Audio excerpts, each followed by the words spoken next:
Hi guys! Welcome to my channel, Madam Pauper. Sa content kong ito guys, magluluto tayo.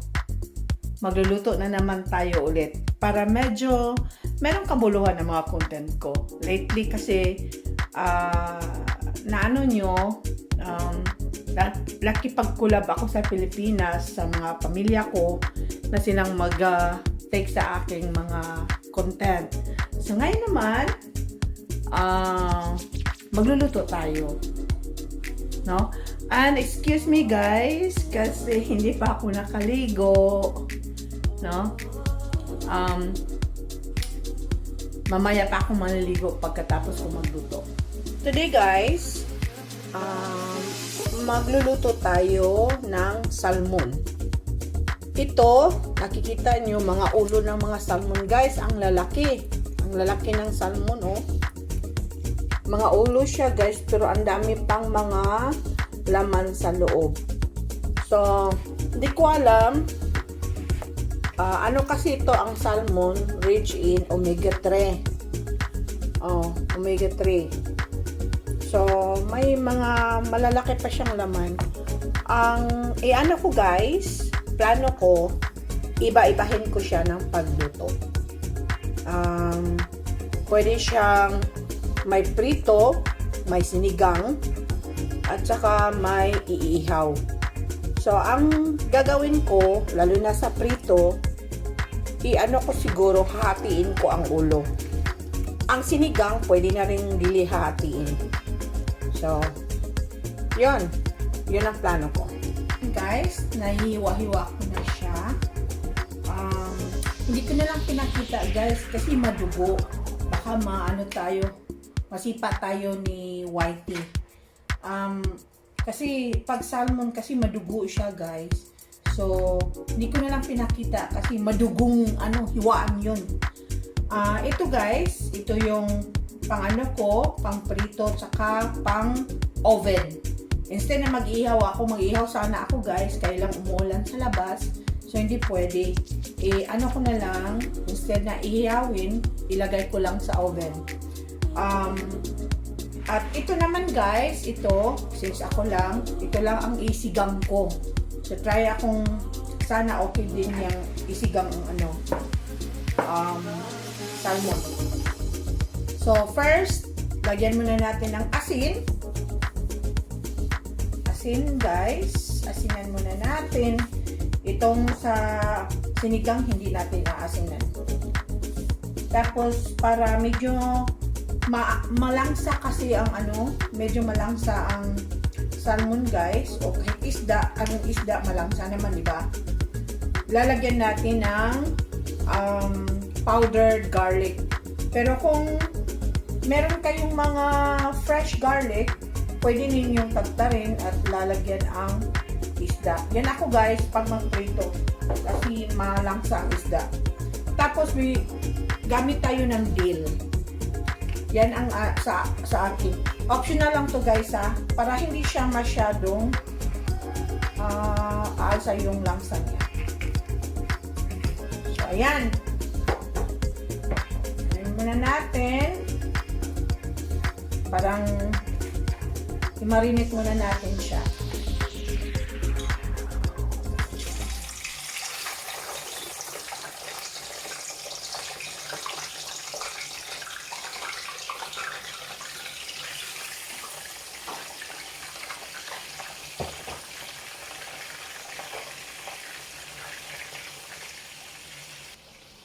Ayan guys, habang nagprepito tayo, ito naman ang instead na iihawin, ilagay lang natin sa oven.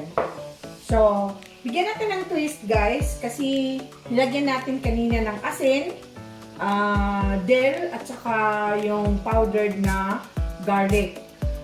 So, lalagyan natin ng guys, lalagyan natin ng butter.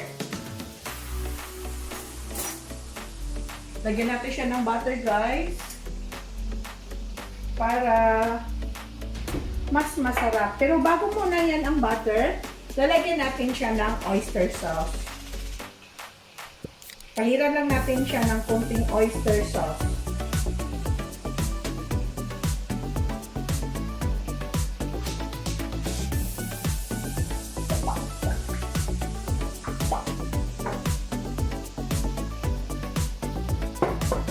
So, pailan natin siya ng oyster sauce.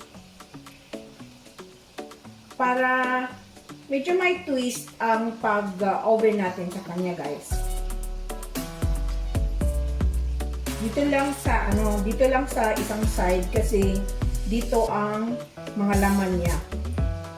Sa kabila, yung ano na niya, balat. No?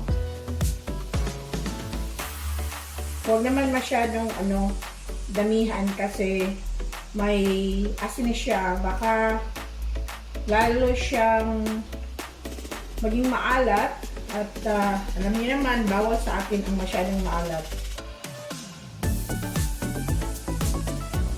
Okay? Tapos ito naman, since wala akong liquid butter ngayon, ito na lang gagawin ko. Siya dyan.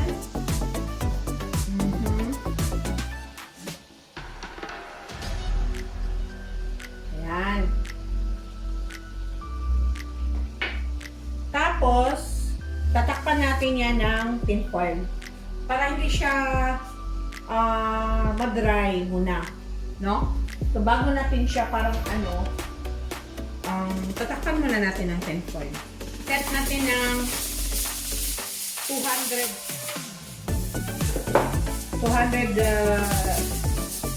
Celsius, guys, ang oven natin. At ilagay natin siya sa middle.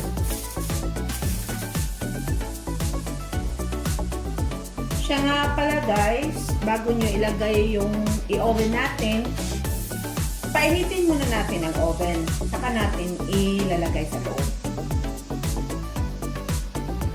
So, ayan guys, mainit ng oven natin.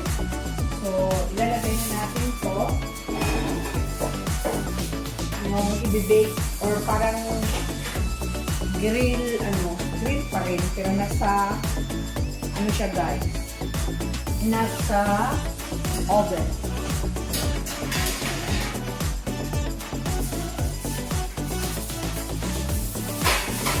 Hindi pa kasi mainit. Kaya hindi ako nag-glove.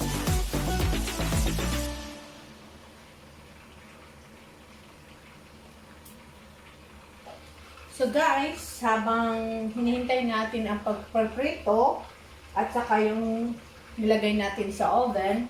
Actually guys, yung nasa oven, tinatakpan natin ng tin foil, di ba? After 45 minutes, tanggalan natin siya. Tapos another 20 minutes na siya, nasa oven pa rin. So, ito guys, ito yung parang hindi to sa usual na sinigang na niluluto natin guys.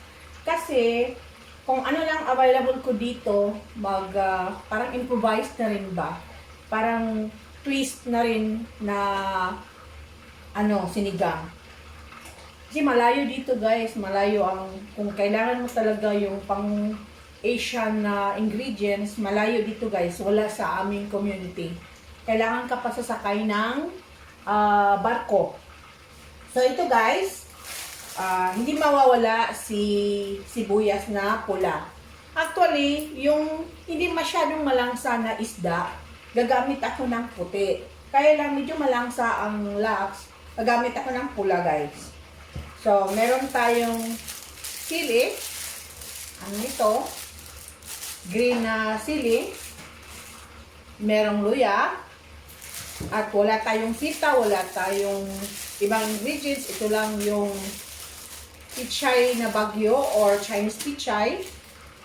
Tapos guys, meron akong parang medyo matamis-tamis siya guys. Gamit ako ng carrots. Wala kasi akong yung gabi.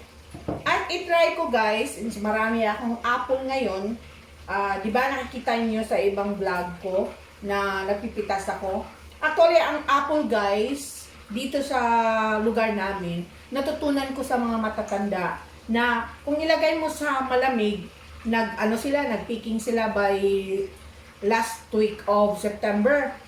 Pa yan guys, hanggang December pa yan, magagamit nila sa Pasko. So ito guys, nilagay ko sa ref. So hindi siya nalalanta kasi nugasan ng mabuti tapos inayos siya sa pagkalagay. So i-try ko siyang ihalo sa sinigang ko. Tapos syempre naman may sinigang mix tayo. Hindi lang natin pangangalanan kasi hindi natin sila sponsor. At ito naman guys, yung una or sabaw ng ano ba yon, yung salted fish or ginamo sa Bisaya guys. Instead nagagamit ako ng fish sauce, yung una niya or sabaw niya ang iahaw ko guys. So tingnan natin kung masarap ba yung bagong ano ko. So hugasan ko muna sila at hihiwain guys. So, ayan, naiwanan natin ang ating mga ingredients sa ating sinigang. Pero, bago ko lulutuin to, kasi naabutan na tayo ang oras, meron tong part 2. Ha? Tapos, excuse talaga, wala pa akong ligo. So, ang nakasalang lang dyan, yung nasa oven, tapos yung piniprito natin, halfway na tayo or malapit ang matapos yung piniprito natin. Ang next naman is yung sinigang na salmon. So, abangan nyo ang part 2 ko. Sana naman, subaybayan nyo. Huwag kalimutan, Madam Pauper. At subscribe sa hindi pa nakasubscribe. Please click like, comments, share, and pwede sa paki support sa mga members ko. Bye!